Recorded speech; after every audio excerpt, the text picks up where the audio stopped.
বাবা, তুমি এত খাই খাই করো কেন? সারা জীবন তো খেয়েই গেলা, এখন আমার দিকে একটু নজর দাও। তোমার কি লাগবে সোনা বলো? তুমি কি বোঝো না বাবা, আশেপাশে কত রমণী ঘুরতাছে, একটার সাথে হাঙ্গা করে দাও। এই দেখো বাবা, এই হলো জরিনা, আমার ক্লাসমেট। ছেলেটা এত পাকনা হলো কিভাবে রে? হালকার ঘরের হালকা, তোমার পোলা তোমার মতো পাকনা হবে না তো কার মতো হবে? তুমি কি কইলা বউ? আমার বাবা বাইক দিল না কেন?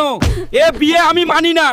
হিরো আলম বিয়ে করে মলম লাগাচ্ছে, আর আমি বাইক পাবো না? বাবা, হালকা বাইক না দিলে বিয়ে করবে না বলতেছে, জলদি বাইক এনে দাও। বাবা, আমার কাছে বাইক কেনার টাকা নেই, তাই রিক্সা এনে দিলাম। দয়া করে বিয়েটা করে নাও বাবা। রিক্সা? এটা কি খেলনা নাকি? এলাকার লোক যে বড় গাড়ি নিয়ে ঘোরে, আর আমি বাইক নিয়ে আপনার মেয়েকে নিয়ে ঘুরতেও পারবো না।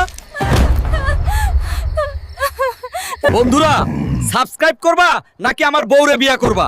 তোমরা সাবস্ক্রাইব করলে বাইক কেনার টাকাটা পেতাম আর বিয়েটাও হইতো।